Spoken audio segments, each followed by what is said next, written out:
The storm had just passed, but the air still smelled like iron and fear. The bells of the tower rang slow, heavy, as if they too mourned what was about to happen. Anne stood near the window, her face pale in the grey light. She had stopped crying days ago. Now there was only silence inside her, the kind that comes when you already know you're going to die. She whispered to herself, "He loved me once, didn't he?" Her voice cracked like broken glass. Outside, soldiers walked past her cell. Their armor clanged against the stone. They didn't look at her. No one did any more to them. She wasn't the Queen of England, she was the king's mistake. The door creaked open. Thomas Cromwell stepped in, the man who had built her fate piece by piece. He looked at her with the same cold calm as a butcher before the cut. "His Majesty has made his decision," he said. Anne smiled faintly. "He made that decision the day I gave him a daughter instead of a son." Cromwell said nothing. He placed a folded paper on the table, her confession, forged by fear and politics. The lies inside it were heavier than the stone walls around her. "You can still beg for mercy," he said softly. "Mercy," she laughed bitterly, "from Henry." For a moment her voice changed, low, trembling, but powerful. "He swore he'd love me till death. He just forgot that it would be my death, not his." Cromwell looked away. He couldn't face her eyes. Suddenly, a raven landed on the iron bars outside. It stared at her, tilting its head. She whispered, "You came for me too." The bird croaked once, a sound like a warning. Anne turned back toward Cromwell. "Tell your king," she said slowly, "he can take my crown, my life, and my head, but he'll never have peace again." Cromwell hesitated. The words clung to him like a curse. Outside, thunder rolled again, far, low, like the growl of something ancient waking up beneath the tower, and in that moment, Anne smiled for the first time in days, not because she had hope, but because she finally knew why he wanted her gone. She knew something that could destroy him, something he'd buried beneath the gold and the power, and now it was about to rise. The guards came for her before dawn. Anne walked between them, her steps slow but steady, the cold stone floor biting through her thin slippers. Outside, the sky was bruised purple, the kind of color that makes the world feel upside down. People whispered as she passed, some in fear, some in curiosity, but none dared look her fully in the eyes. They all knew. The queen who once danced in silk and pearls would soon meet a fate no one would forget. As she approached the scaffold, the wind tore at her gown. She shivered, not from cold, but from the realization of how far the king's obsession had gone. She stopped for a moment, staring at the crowd. Henry would be watching from his window, hidden behind velvet and gold, thinking he was untouchable. He had made a mistake, though, one that no crown, no sword, no army could hide. A man stepped forward, a French swordsman hired for his skill. His eyes were pale, almost ghost-like. He bowed slightly to Anne. "My lady," he said softly, "I will be swift." Anne's lips twitched. She felt no fear, only the strange thrill of knowing she was part of history, whether it would remember her as innocent or guilty. A sudden shout erupted from the edge of the crowd. A figure pushed forward, a man in plain clothes holding a folded piece of paper. "Stop, this will destroy everything." The guards hesitated. Anne's eyes narrowed. She recognized him, one of her loyal allies, someone who knew the king's secrets better than anyone else. He had risked everything to get here. She smiled faintly. "You're late," she whispered, barely audible over the murmurs, but not too late. The man handed her the paper, and she unfolded it carefully. Her eyes widened. Evidence of the king's betrayal, of plots, of lies, all hidden beneath layers of false loyalty. It was explosive, and if revealed, it could shake the throne itself. The crowd held its breath. Anne raised her head, letting the wind whip her hair across her face. She knew the king would see her defiance, even from his distant window. The swordsman adjusted his grip on the blade, waiting, and Anne, standing on the edge of life and death, whispered to the world, "He may take my life, but the truth will never die." A crack of thunder split the sky as the first twist of her fate began to turn, and it was more terrifying than any sword. Anne's heart pounded as the guards forced her closer to the scaffold. The crowd fell silent, sensing the tension in the air. Every eye was on her, yet she felt completely alone. She stepped forward, her bare feet cold against the damp wood, and noticed the king's window above. Henry VIII's shadow loomed massive, like a storm ready to strike. His eyes burned with fury, but Anne noticed a flicker of doubt there, a crack in the armor of his power. She felt a hand brush hers. One of her loyal allies had slipped past the guards, whispering urgently, "Do not speak, just wait. I have the proof."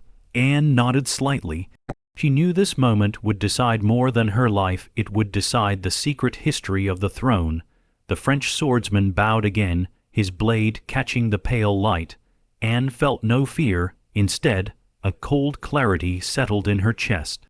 She raised her chin. "Tell him," she whispered. "Tell him everything he buried. He thinks he is the master, but every secret has a way of escaping." Suddenly, a scream rose from the crowd. A nobleman's daughter had fainted at the sight of Anne in chains, her white dress streaked with mud. The king's advisers muttered nervously.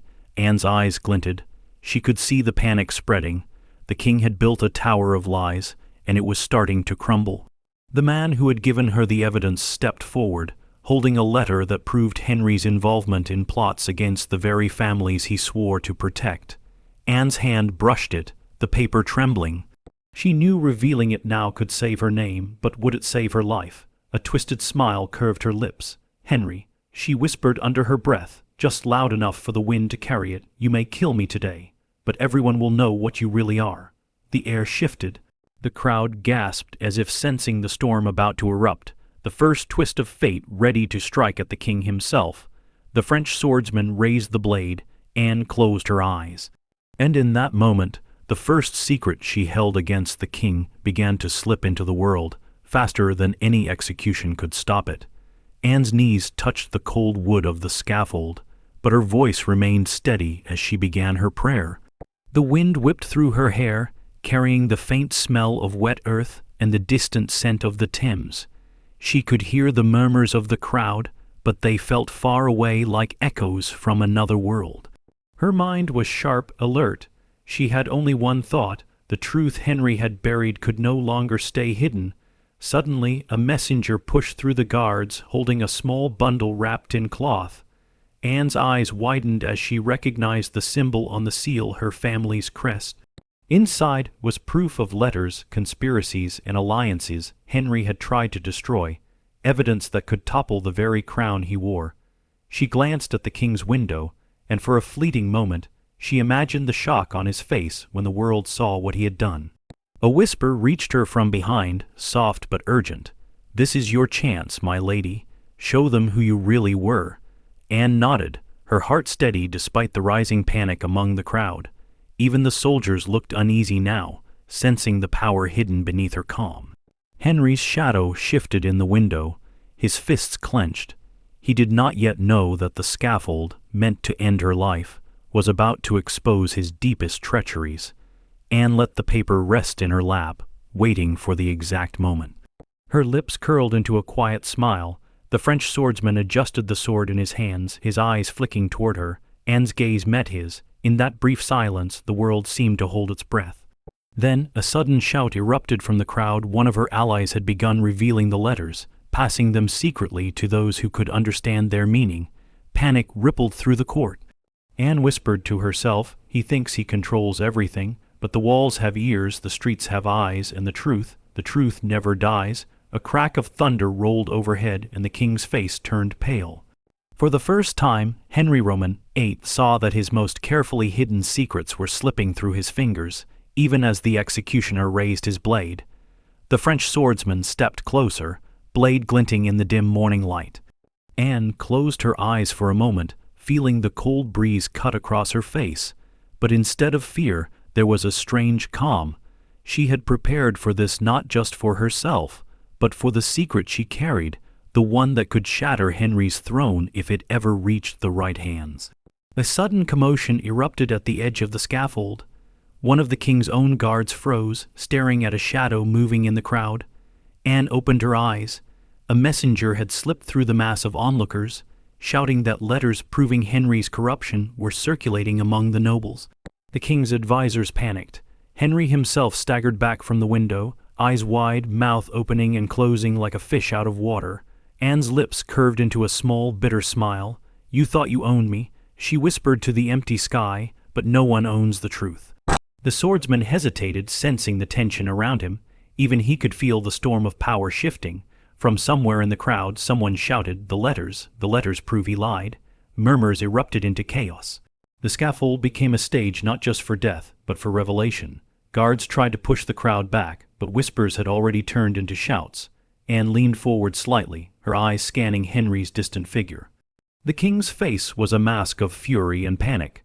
The realization hit him the crown he clung to was built on lies, and those lies were now escaping his control.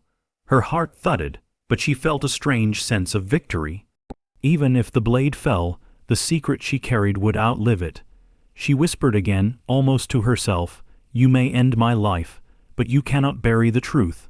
And in that moment, the world seemed to hold its breath, waiting for the first strike, the first true twist of fate that would change history forever.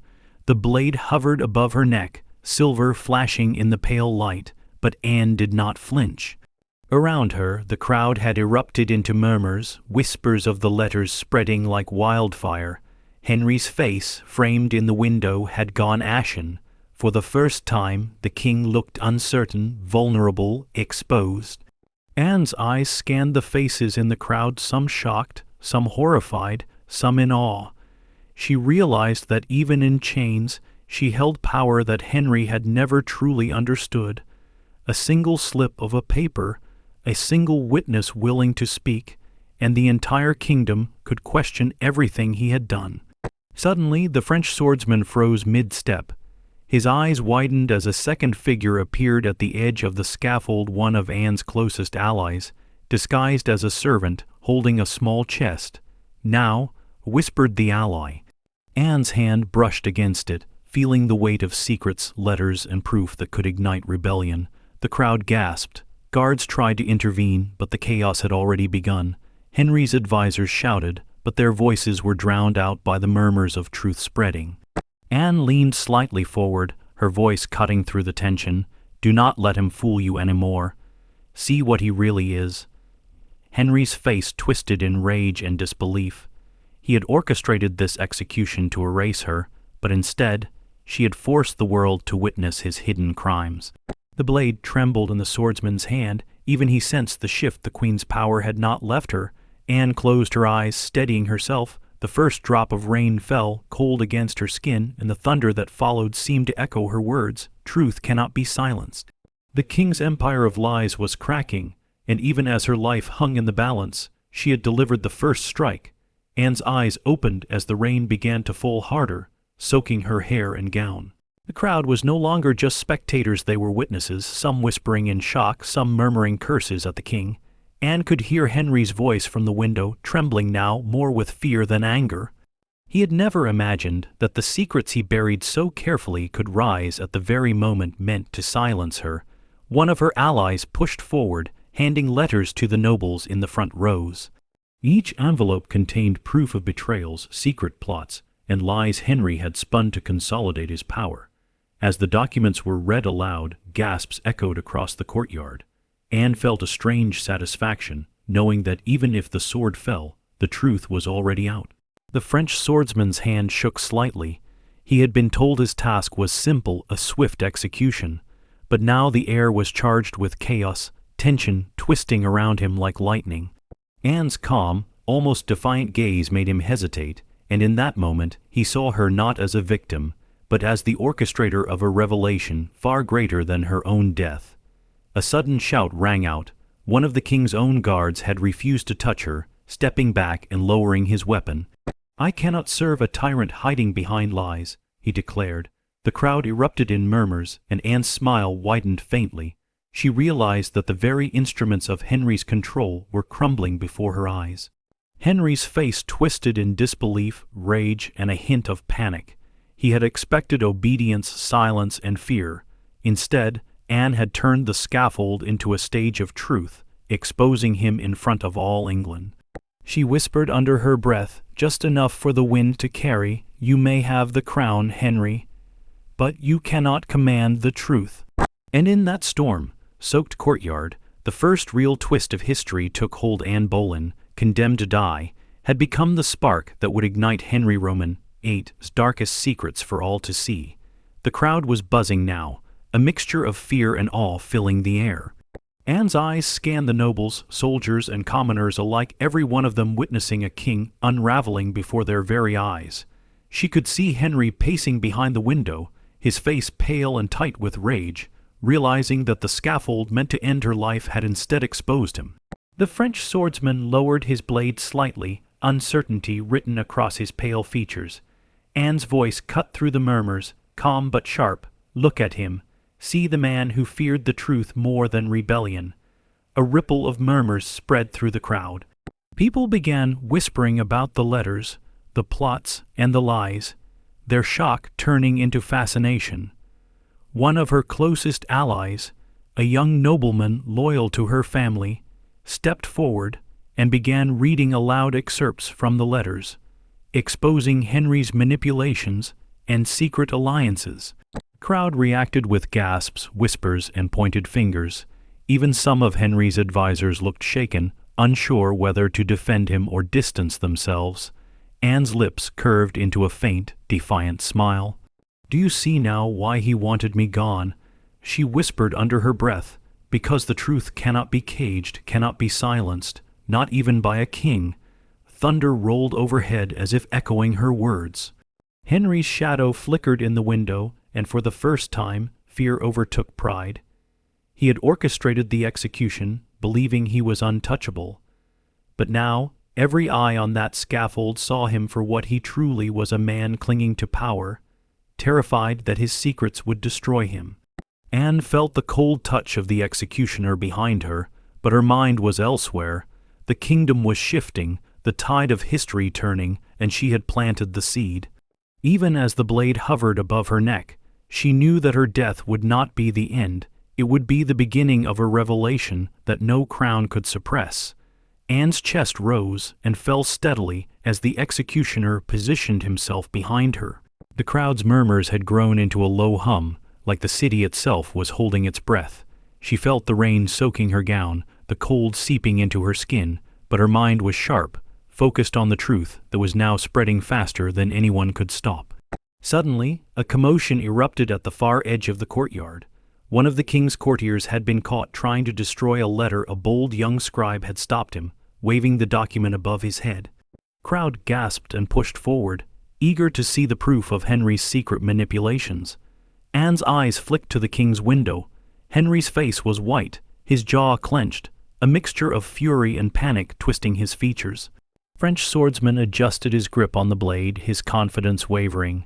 Anne felt a chill of power running through her veins. The execution was supposed to erase her, but now she held the strings. She whispered softly, "Every secret has a way of escaping, even from a king." Another ally stepped forward, handing copies of letters to trusted nobles in the front rows. The words inside accused Henry of lies, betrayal, and cruel manipulation, everything he had worked so hard to hide. The murmurs grew into whispers of outrage. Henry's advisers scrambled to intercept the documents, but it was too late. The truth was already in circulation. Anne felt a strange calm as the blade hovered over her. She knew her life was about to end, but the real death was happening somewhere else, the death of Henry's control, the collapse of the carefully constructed illusions that kept him feared and untouchable. She closed her eyes briefly, letting the cold wind and the rain wash over her. "You may take my life," she whispered, "but the world will see you as you truly are." And in that heartbeat, the first real fracture in Henry VIII's empire of lies had formed, a crack that would grow long after she was gone. The crowd was in chaos now, some pointing at the letters, others staring at Henry's panicked figure in the window. Anne opened her eyes and took a deep, steadying breath. She could feel the executioner's presence behind her, the cold steel of the blade ready to strike, but her mind was elsewhere, on the truth that was slipping from the king's grasp. A sudden shout rang out. One of the loyal nobles holding her evidence ran forward, waving it high. "This is what he hid. This is what he did." Gasps and murmurs spread through the crowd. Even the soldiers looked uneasy, whispering among themselves. Henry's advisers rushed to intercept the letters, but the paper had already touched hands that could not be silenced.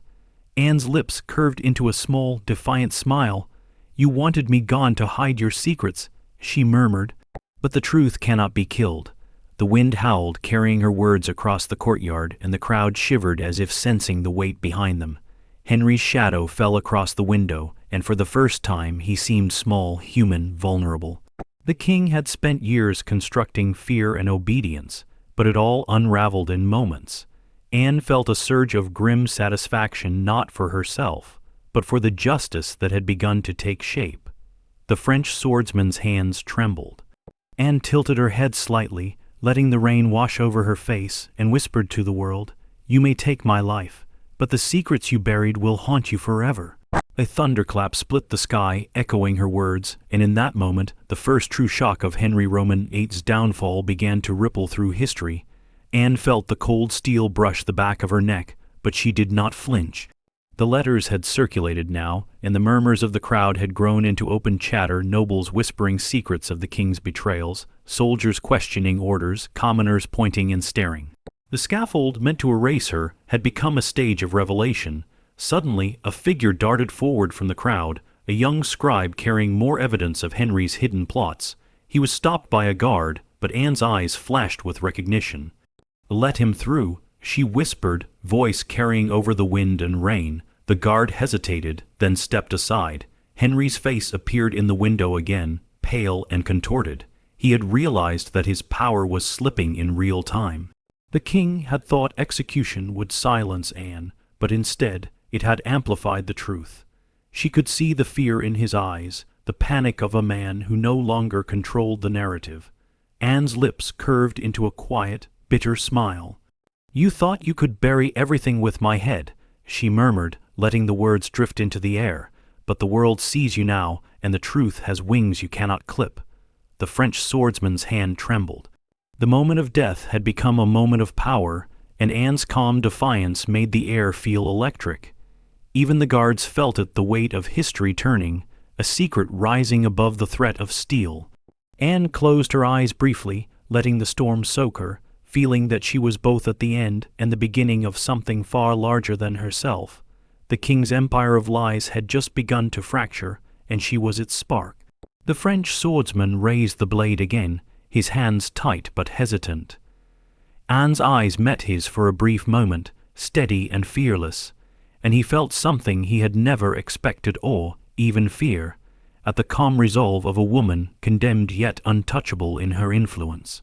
The rain poured heavier now, soaking her gown and streaming down her face, mixing with the mud on the scaffold, as if the world itself mourned and witnessed at once.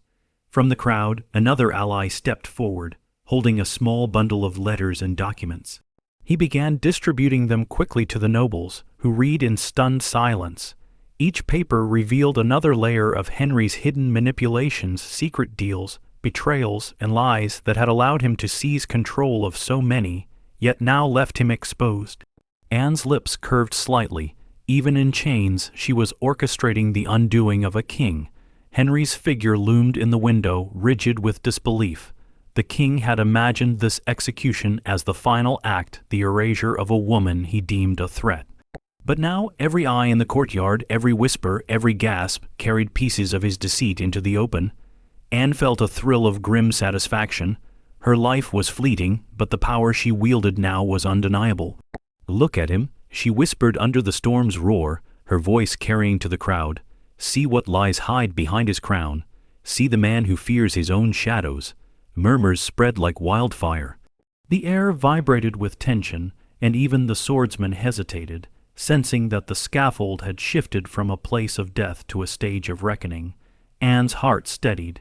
The execution was still moments away, yet she had already struck at the foundation of the king's power. The letters, the whispers, the fear, all were her invisible blade. The storm above seemed to answer her silently. Truth could not be silenced, not by swords, not by kings. Anne's eyes followed the letters as they moved through the crowd, each one sparking gasps, whispers, and fear. Even some of the soldiers lowered their heads, realizing that the king's orders had been based on lies and manipulation. The air on the scaffold was thick with tension, charged like a storm ready to break, and Anne felt a strange sense of control despite the cold steel hovering at her neck. Suddenly, a nobleman stepped forward, his voice loud enough to carry over the murmurs. "These letters prove what we suspected. The king has deceived us all." A ripple of shock ran through the crowd. Henry appeared at the window, pale and rigid, shouting for order, but his voice sounded hollow against the rising tide of revelation. Anne leaned slightly forward, letting the wind whip her hair across her face, and whispered to herself, "You wanted me gone, to silence the truth, but the truth has a life of its own." The French swordsman's hand wavered. Even he could feel the weight of the moment. This was no ordinary execution. This was a reckoning, and Anne had turned it into a stage for justice beyond her own life. One of her allies now held a sealed chest, filled with documents that could destroy Henry's closest advisers if revealed. The crowd murmured as it was opened, and a wave of shock and outrage spread. Anne's lips curved into a faint, knowing smile. Even in her chains, even facing death, she had become the spark that could ignite the unraveling of the king's carefully hidden empire. Thunder rolled across the sky, a low, warning growl that seemed to echo her words. Power built on lies will always crumble. Anne closed her eyes briefly, letting the rain soak her completely, and whispered under her breath, "You can take my life, but the truth will haunt you forever."